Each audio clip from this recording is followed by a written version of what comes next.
There is a version of you that you haven't met yet. A version so centered, so rational, and so relentlessly consistent that if you met him today, you wouldn't just respect him, you would recognize him as free. Most people think discipline is about external habits, the gym, the diet, the schedule. They are wrong. Real discipline is not a task. It is an act of fundamental liberation against your own impulses. It is the ability to look at your emotions, your fatigue, and your endless distractions, and command them into unyielding silence. The Stoics knew this. From Epictetus the slave to Marcus Aurelius the emperor, they understood that the only true power in a chaotic world is power over yourself. You cannot be soft. You cannot be unpredictable. You must become a fortress whose walls are unbreachable by fear, desire, or the tyranny of external opinion. When you become truly disciplined, people don't just respect you. They get nervous around you. They sense a profound shift. They see a person who can no longer be manipulated because you have no buttons left to push. A person who has stopped negotiating with their own weakness. And that reassures them that you are reliable, while simultaneously terrifying them because you are unavailable to their chaos.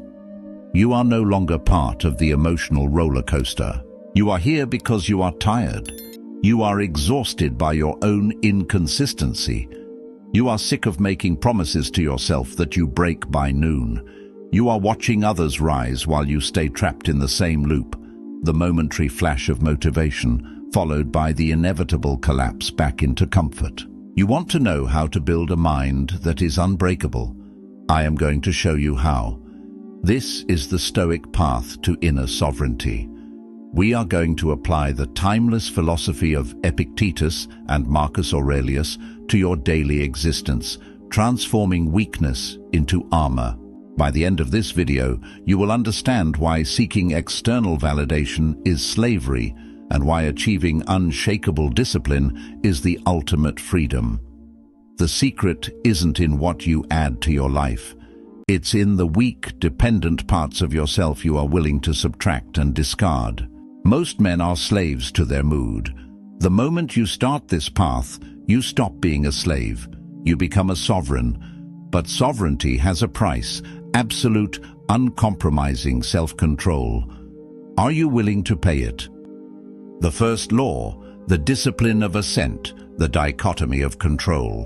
Stoic principle: make the best use of what is in your power and take the rest as it happens. Epictetus: the average person is a slave to their impressions. A sharp criticism, a sudden piece of bad news, or a strong craving. They immediately assent to these feelings and react emotionally. Their life is an endless, desperate defense against what happens to them. The disciplined person achieves control through the dichotomy of control. They distinguish clearly, ruthlessly, between what is in their power, their judgments, their chosen actions, their will, their virtue, and what is not, the weather, other people's opinions, market conditions, the past. Your first, most vital act of discipline is the rejection of automatic assent. When a negative thought or impulse arises, and they will arise, you must apply the masterful pause. Do not immediately accept the impression as reality. Instead, you deploy an internal checkpoint and ask, is this feeling within my control? Does reacting to this serve my virtue, my highest good? Most failure stems from a moment of instantaneous assent to the impression of, I am tired, or this is too hard, or I deserve a break. You do not stop because you are physically incapable. You stop because you negotiated with the feeling. The disciplined man does not negotiate. He acknowledges the feeling, yes, I feel tired, I am a human being, and then chooses the virtuous action anyway. This refusal to be ruled by your feelings is the cornerstone of inner freedom. It terrifies the undisciplined because they see someone who is unpushable. They throw chaos, insults, or distractions at you, and you simply categorize the event as External, not my concern, and return to your duty. The external world loses all power over you. The drill, the 3 seconds of prohairesis. This is where theory meets the battlefield. When the alarm goes off, or when the impulse to quit strikes, you have 3 seconds. In that gap, apply your prohairesis, faculty of choice. Choose the action that serves your best self, not your current feeling. 1, 2, 3, move. Do not allow the negotiation to start, because negotiation is the surrender of your sovereignty. You must train your body to obey the sovereign mind instantly. The second law, the commitment to virtue, the non-negotiable standard. Stoic principle. Curb your desire. Don't set your heart on so many things, only on the things that are within your power. Epictetus. Most people fail because their goals are based on fickle externals, money, status, applause, recognition. The moment the external reward is slow to arrive, or if the path becomes difficult, their motivation dies. Their standard is conditional, temporary, and negotiable. The disciplined person sets their standard based solely on virtue, excellence of character. Your goal is not to get rich. Your goal is to be diligent and effective in your work. That is the virtue of justice applied to your labor. Your goal is not to look good. Your goal is to be courageous and temperate in your training. That is the virtue of fortitude and self-control.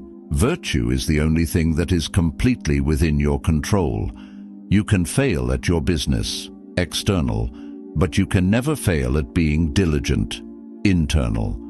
You can lose a race, external, but you can never lose your temperance in training, internal. This shift in standard is the ultimate self-reliance. It means your drive is internal and constant. You do the work not because of the promised outcome, but because the work itself is an expression of the excellence you demand of yourself. You are training to become a better human being, a more reliable self, not just a better income statement. The undisciplined are terrified of this standard because they see a person whose engine never turns off. They realize they can't stop you with a bad economy or a nasty critique, because your purpose is rooted in your character, which is immune to externals. You are playing a different game, the game of self-improvement, and that standard is absolute. The third law, the weaponization of silence, the fortress wall. Stoic principle. Guard your tongue in your youth, and you will learn to govern it in your old age. Silence is a form of self-control. Zeno of Citium. The undisciplined man broadcasts his life. He seeks validation for effort, releasing the pressure of commitment through cheap talk. He makes promises to others that he cannot keep to himself. This instantly compromises his integrity and leaves him emotionally exposed. The disciplined man practices the discipline of silence. When you go silent, you achieve 2 things crucial to Stoic discipline: protecting your intent, internal focus. Working in silence shields your fragile intent from the external forces, doubt, judgment, comparison, that would compromise it. You make and correct your mistakes privately, preserving the consistency of your emotional state. Maintaining integrity, self-reliance. You stop making promises to the world and start keeping promises to yourself. You only speak when the action is complete, allowing your results to become your only advertisement. This silence is your fortress wall. It allows you to preserve your mental energy, which is your most valuable resource. When you don't engage in gossip, justification, or self-promotion, all that energy is funneled directly into execution and self-improvement. This scares others because their whole existence relies on noise and seeking external attention. When they see you working for months without needing a public announcement or a pat on the back, they realize you are building something for yourself, by yourself. You are immune to their applause, and therefore you are immune to their criticism. Your silence is a declaration of emotional independence. The fourth law, emotional resilience, the cold plunge of courage. Stoic principle: man is not hurt by what happens to him, but by his opinion of what happens to him. Montaigne, reflecting Epictetus. The disciplined person feels pain, boredom, fear, and desire. This is non-negotiable, but they have built the courage, fortitude, to act in spite of those emotions. This is the Stoic art of emotional resilience. When the disciplined man is miserable, he does not stop. He simply analyzes the feeling without taking its command. He looks at the misery, the craving, or the anxiety and labels it. This is an involuntary contraction of the nervous system. It is a biological signal. It is not a command or an order to stop. You train your mind to detach your actions from your feelings. The emotion is real, but your duty is more real. If you are hurt, you acknowledge the pain and choose the necessary action: healing, resting, working on. You do not allow the pain to dissolve your self-control. This is terrifying to the emotional world because it shows that you are unbreakable by circumstance. When disaster strikes, the undisciplined crumble and descend into panic. You, however, operate with cold, rational efficiency. You are the man who works harder when he is miserable, who focuses deeper when the world is chaotic. You become immune to volatility. You treat your internal state like a ship navigating a storm. You acknowledge the waves, but you never drop the rudder. You hold steady and continue the course determined by reason and principle, not fear or mood. Your stability becomes your defining characteristic. The fifth law, the practice of premeditatio malorum, weaponized expectation, Stoic principle. He who has anticipated the coming of trouble takes away its strength. Nothing unexpected will befall him. Seneca. The average person is utterly destroyed by surprise. When failure, loss, or pain arrives unexpectedly, their mental systems shut down. They become disorganized, panicked, and erratic, consuming valuable time with shock and despair. The disciplined person practices premeditatio malorum, the premeditation of evils. Before embarking on a goal, they spend time consciously contemplating every possible setback, failure, criticism, and loss. They envision the worst-case scenario with detailed clarity. This is not pessimism, it is psychological inoculation. By facing the possibility of the worst in the safety of your mind, you remove its power to shock you in reality. When you lose the race, you can say, "Ah, yes, I considered this outcome. This is manageable." Before a launch, you meditate on it failing, losing money, and receiving hate mail. Before a difficult conversation, you meditate on the person reacting with anger or betrayal. Before the alarm rings, you meditate on the intense fatigue you will feel and the mental excuses you will hear. The moment the predicted event occurs, you are already mentally prepared. You do not react with panic. You react with the next step determined by your pre-calculated plan. This practice makes you appear prophetic and unflappable. While everyone else is reacting to the event, you are already executing the solution. This immediate shift from reaction to execution is the signature of a disciplined mind. The sixth law, the clarity of solitude, the justice of self-audit. Stoic principle: seek tranquility by an orderly habit of life and a quiet conscience. Withdraw into yourself. Seneca. Most people fear being alone because solitude forces them to confront their own inconsistency, their own failures, and their own unmet potential. They fill every silent moment with noise to avoid the difficult, necessary internal audit. The disciplined person embraces solitude as the laboratory for justice, right action. It is in isolation that you clarify your vision and determine with surgical precision if your actions align with your principles. You perform a ruthless, daily self-audit. Did I act with courage today by facing a difficult truth? Was I temperate in my habits, guarding my focus? Did I act with justice toward myself and my responsibilities? Did I waste time on externals beyond my control? You must be willing to walk away from people and activities that compromise your inner discipline. This sounds cold, but it is the highest form of justice to yourself. You refuse to lower your standards or dilute your energy to accommodate others' comfort. When you start to rise, people will say, "You've changed, you're obsessed, you're too serious." Good. You have not changed. You have simply clarified your standards and refused to betray them. You are not here for fun, you are here for virtue and mastery. Your solitude is where you forge the resolve that cannot be faked. People sense a person who does not need them, who is self-contained, and that self-sufficiency, that profound internal resource, is the ultimate sign of mastery. The seventh law, the guarding of time and attention, the temperance of focus. Stoic principle. While we are postponing, life speeds by. This is the greatest loss. Seneca. The average person is tragically generous with their time and attention, the only resources they can never regenerate. They give it freely to cheap distractions, endless scrolling, needless justifications, and the emotional demands of others. This is a profound lack of temperance, self-control. The disciplined person views their time and attention as sacred and finite.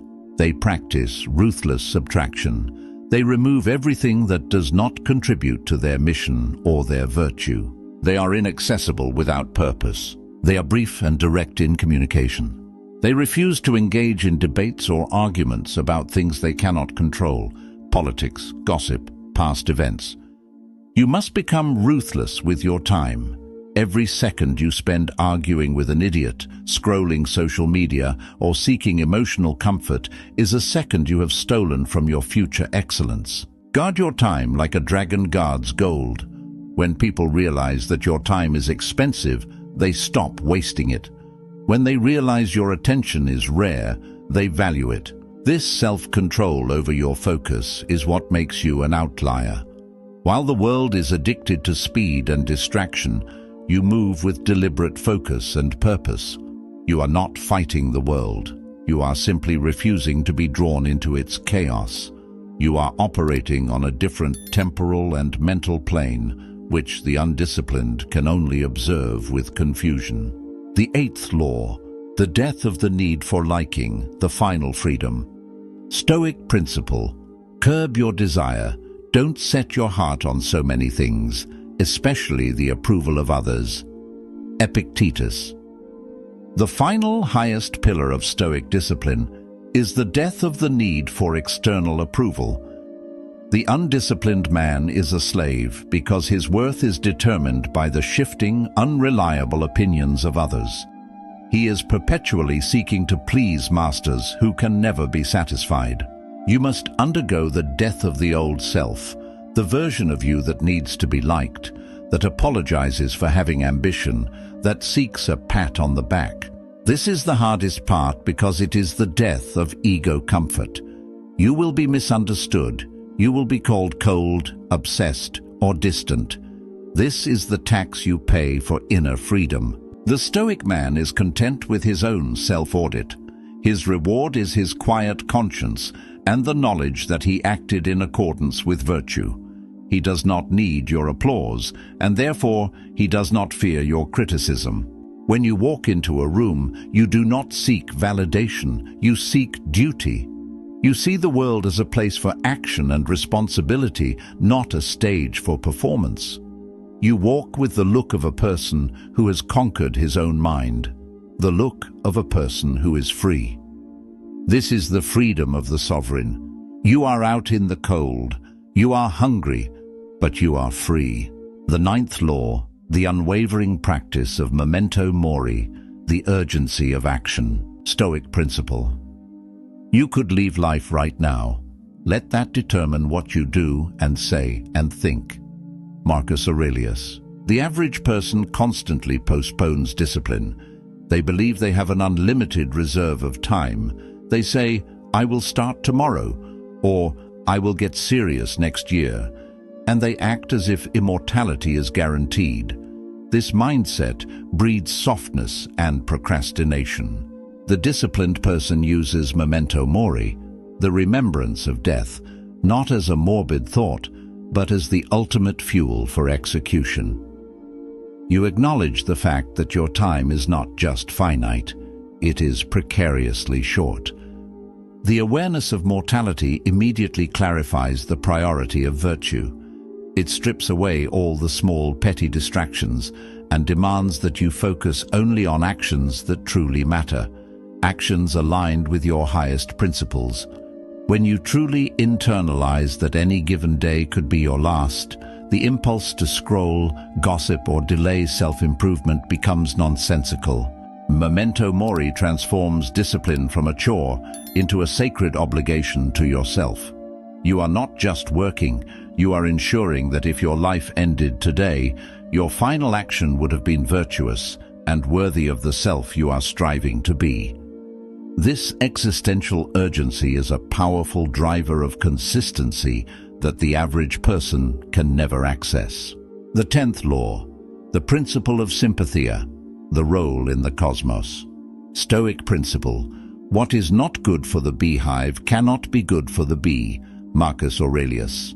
Most people see their discipline as entirely selfish, a means to acquire more external goods for themselves. This limited perspective often leads to burnout and a feeling of isolation. The disciplined person understands sympathia, the interconnectedness of all things. Your discipline is not just for you, it is your duty to the whole. Your commitment to diligence makes you a reliable partner, employee, or leader, benefiting your community. Your commitment to rationality makes you a calm presence in a crisis, benefiting those around you. Your commitment to courage allows you to uphold justice and resist temptation, benefiting the social fabric. This realization is the final, unshakable layer of motivation. You are not only defending your fortress, but you are defending your assigned post in the human community. When you are tempted to quit, you remind yourself, by quitting, I am not just failing myself, I am failing the whole. I am betraying my role. This sense of universal duty creates a wellspring of quiet, profound strength. It ensures that your discipline is not brittle or dependent on personal gain, but enduring because it serves a purpose far greater than yourself. Conclusion: the declaration of sovereignty. The world is getting softer, the world is getting louder. This is your advantage. While they get weaker, you get harder. While they get distracted, you get focused. While they seek comfort, you seek the edge. You have the 10 laws of Stoic self-mastery. These laws are the blueprint for building a mind that is truly unbreakable. You will be unbreakable, not because you are trying to be scary, but because you are a mirror reflecting everything they are too cowardly to become, a person in complete control of their own mind. Let them stare, let them whisper, you have work to do. Comment below, I choose the cold path. And if you want to continue this journey into the deep psychology of virtue and enduring strength, if you want to fortify your mind and achieve true self-mastery, subscribe to the channel, turn on the notification bell. We are just getting started. The old you is dead. Now go build the unshakable one.